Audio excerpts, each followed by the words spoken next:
This is the Sharp LMV-49-DVS, a knee-type vertical milling machine with digital variable spindle speeds and digital display. It integrates many unique features when compared to similar machines on the market.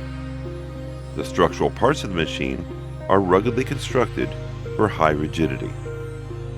The knee and saddle are locked securely with a dual clamping design to avoid rocking during movement. The end of the table is mounted with thrust bearings to eliminate end play and provide accurate control of lateral movement. The turret can swivel 360 degrees. The head can tilt 45 degrees right and left and tilt 45 degrees up and down for angular machining.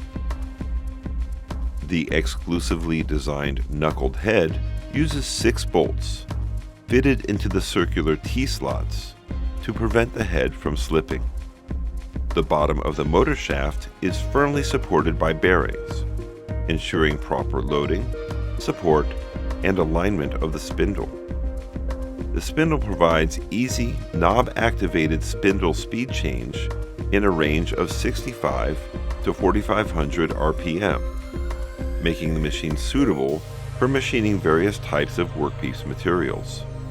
The spindle speed is digitally displayed. The quill is hard chrome plated and precision ground to achieve a mirror finish, leading to close to jig boring accuracy in quill downfeed. Backlash is eliminated through the double nut design that keeps the feed screw in contact with a pair of bronze nuts.